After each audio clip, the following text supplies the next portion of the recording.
In this video, we'll answer the question, what is a key signature? What are keys? How do they work?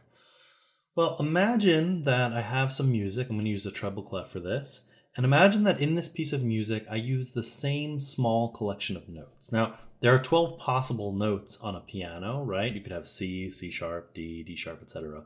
But most pieces, we're not going to use all of those notes. Imagine a piece where I'm only using these notes.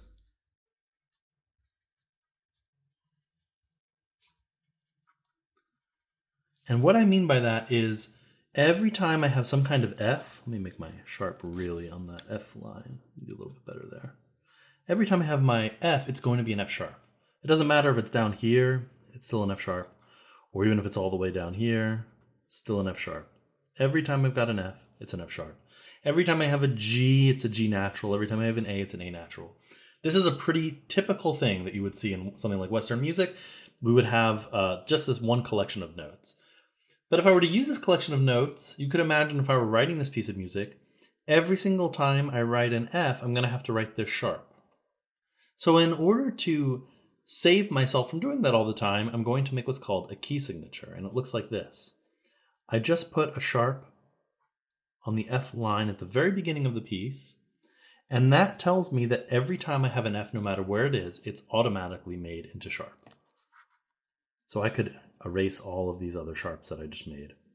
My key signature will tell me that they're all automatically F sharp. What would happen if I wanted something to be natural all of a sudden? Well, I'd have to actually indicate. If I wanted an F natural for a change, which would be unusual in this key, then I would make that into an F natural. So it's a pretty simple concept. This is a very simple key.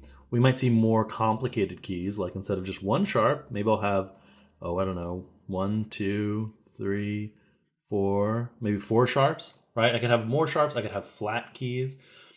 And the next question you're probably thinking is, what key is this and how do I tell? If I see something with 4 sharps in it, how can I tell what kind of key that is? How can I tell how to use that?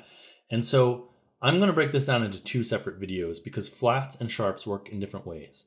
So there's one video explaining how sharps work, sharp keys, and another one explaining how flat keys work. And you should watch both of them. You can't use one or the other. You have to be able to know both of them if you want to be a successful musician. If you found that video helpful, please click the subscribe button below to find more videos just like it.